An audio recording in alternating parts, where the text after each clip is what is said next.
On the evening of the day after the funeral, Roaring Abel went off for a spree. He had been sober for 4 whole days, and could endure it no longer. Before he went, Valancy told him she would be going away the next day. Roaring Abel was sorry, and said so. A distant cousin from up back was coming to keep house for him, quite willing to do so now, since there was no sick girl to wait on. But Abel was not under any delusions concerning her. "She won't be like you, my girl." "Well, I'm obliged to you. You helped me out of a bad hole, and I won't forget it. And I won't forget what you did for Sissy.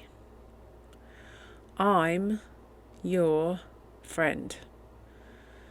And if you ever want any of the Stirlings spanked and sot in a corner, send for me. I'm going to wet me whistle. Lord, but I'm dry. Don't reckon I'll be back afore tomorrow night. So, if you're going home tomorrow, goodbye now." "I may go home tomorrow," said Valancy, "but I'm not going back to Deerwood." "Not going—" "You'll find the key on the woodshed nail," interrupted Valancy, politely and unmistakably. "The dog will be in the barn, and the cat in the cellar. Don't forget to feed her till your cousin comes. The pantry is full, and I made bread and pies today. Goodbye, Mr. Gay. You have been very kind to me, and I appreciate it.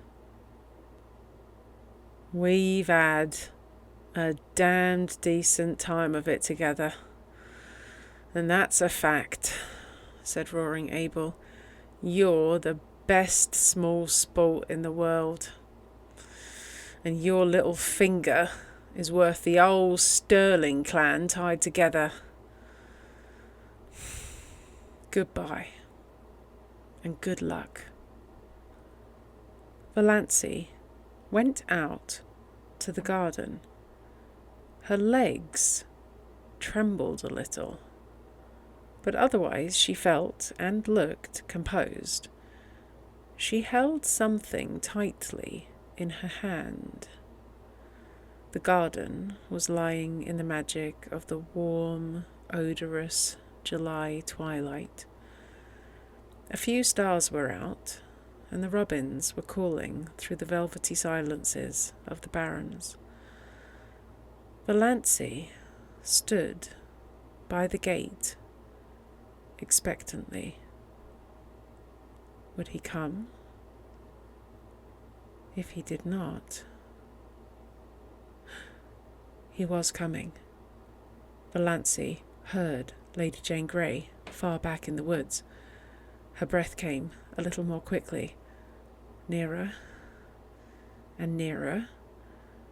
She could see Lady Jane now, bumping down the lane. Nearer, nearer. He was there.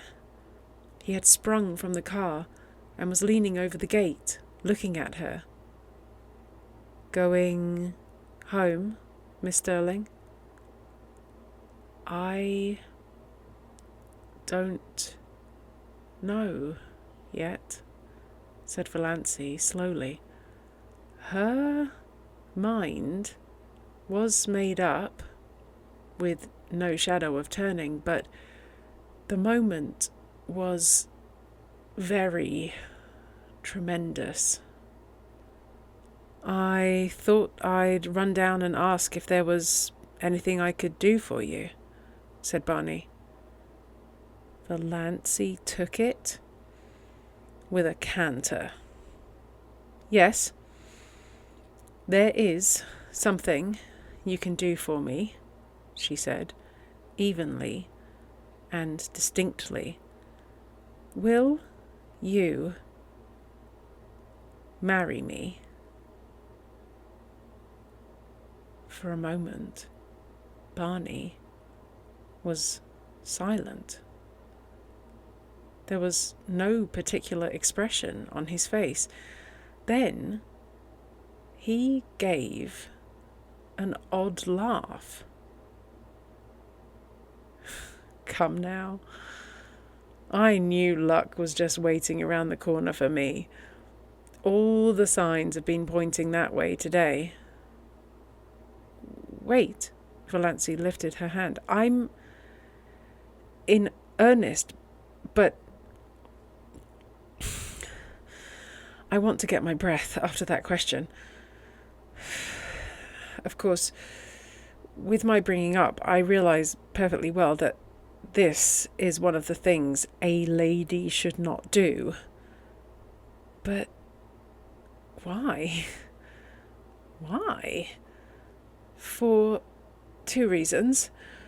Valancy was still a little breathless, but she looked Barney straight in the eyes, while all the dead Stirlings revolved rapidly in their graves, and the living ones did nothing, because they did not know that Valancy was, at that moment, proposing lawful marriage to the notorious Barney Snaith.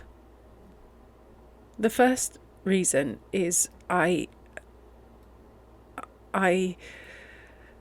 Valancy tried to say I love you, but could not. She had to take refuge in a pretended flippancy. I'm crazy about you. The second is this. She handed him Dr. Trent's letter. Barney opened it with the air of a man thankful to find some safe, sane thing to do. As he read it, his face changed. He understood. More, perhaps, than Valancy wanted him to. Are you sure nothing can be done for you? Valancy did not misunderstand the question. Yes. You know Dr. Trent's reputation in regard to heart disease. I haven't long to live. Perhaps only a few months, a few weeks. I want to live them. I can't go back to Deerwood. You know what my life was like there, and she managed it this time. I love you. I want to spend the rest of my life with you. That's all. Barney folded his arms on the gate and looked, gravely enough, at a white, saucy star that was winking at him just over Roaring Abel's kitchen chimney. You don't know anything about me. I may be a murderer. No, I don't. You may be something dreadful. Everything they say of you may be true, but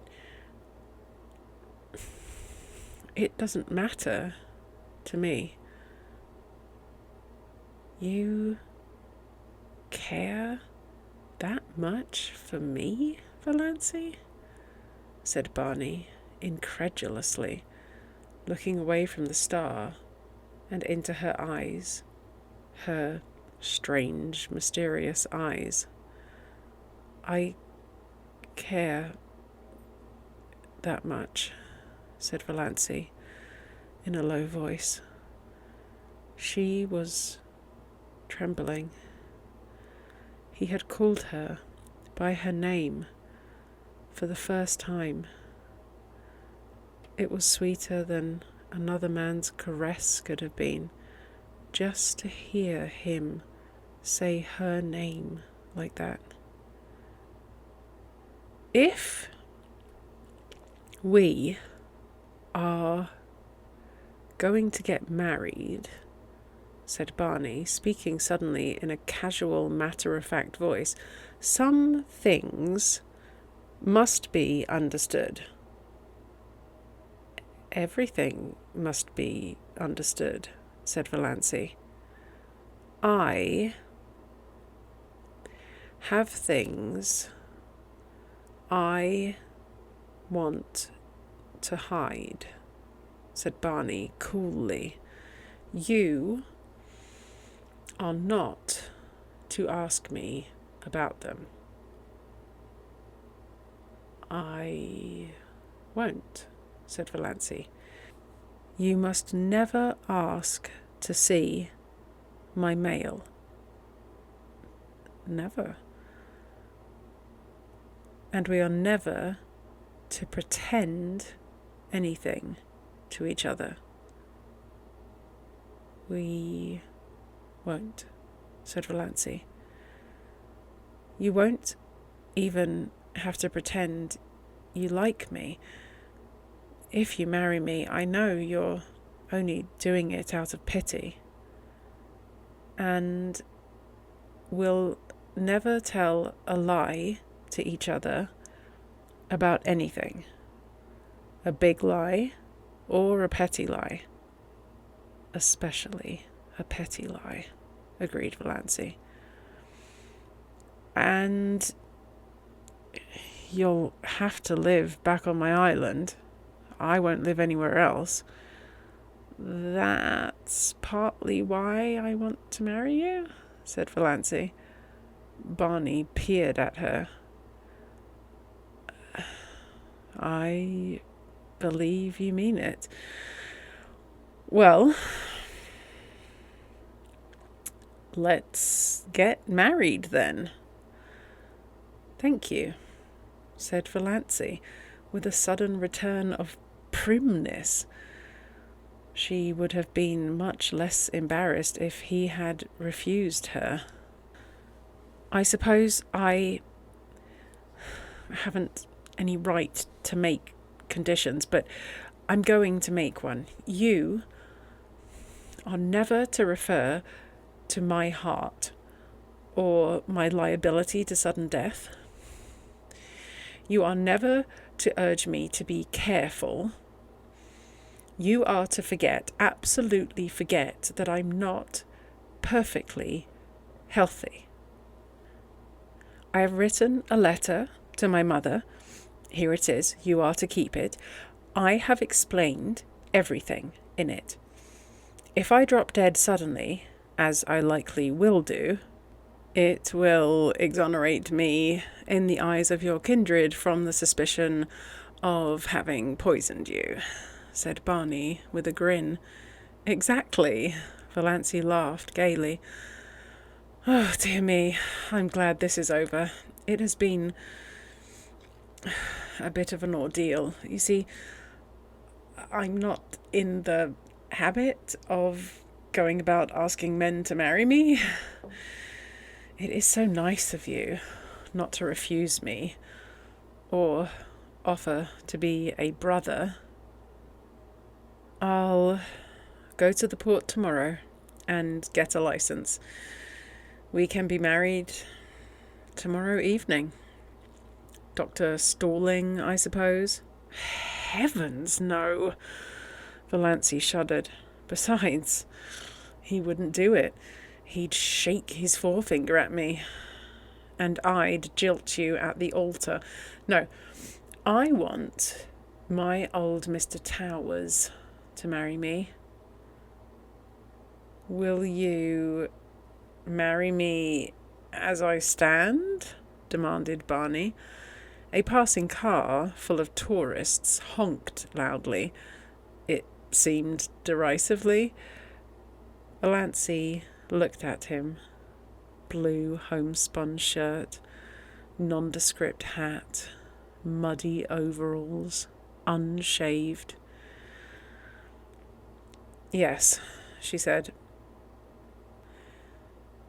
Barney put his hands over the gate and took her little cold ones gently in his. "Valancy," he said, trying to speak lightly, "of course, I'm not in love with you. Never thought of such a thing as being in love, but do you know, I've always thought you were a bit of a dear."